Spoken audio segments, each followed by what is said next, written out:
Hi there, my name is Elena and today I want to talk about black and white photography.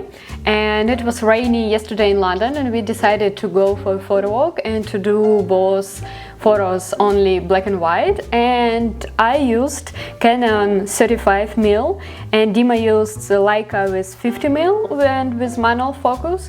And all photos in this video are without editing and without any cropping. And we used monochrome profile and usually aperture mode, but for blurry photos I used TV mode as well. And I really suggest to practice sometimes in black and white photography because it really helps you not to focus only on color, but focus more on contrast and on composition as well. And almost in all cameras you can find monochrome profiles that you could choose in your settings on your camera, and you don't need to edit these photos after, so you can be focused during the shooting and not to think about color.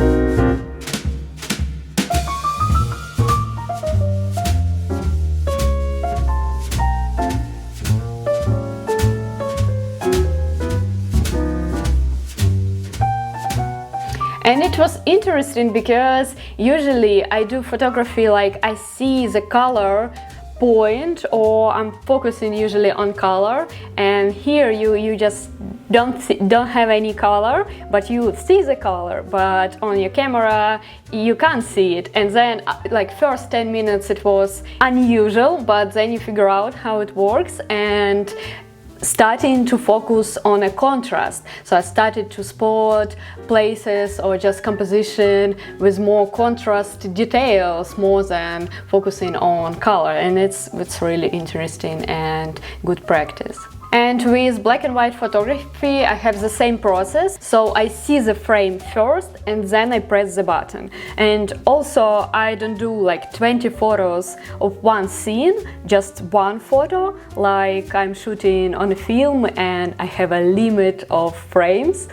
And it's really fun to go with your friends for a photo walk and to have challenge for yourself. So I just will do more videos about different it's not challenging between you two, it's challenging for yourself. So yeah, on streets it's easier because you go out and you don't need to think about any specific subject, you just catch that subject is, and you could do like more wide photos, more macro photos, and practice a different challenge in surrounding and do it together. It's really fun.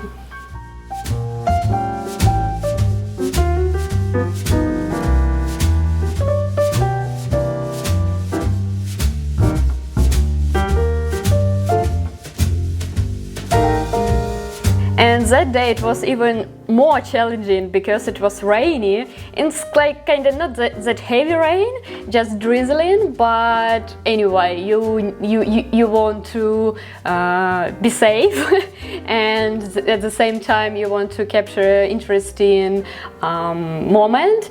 And for street photography, rainy days it's easier because all people are so busy, because it's rainy, they are so focused, they're going somewhere, and it's easier to shoot people. If you're shy to shoot people, like I do, usually I do like street photography without people. But anyway, I tried to challenge myself in this point as well, so catch people, like catch different moments with people, not only like still life, but with people around as well.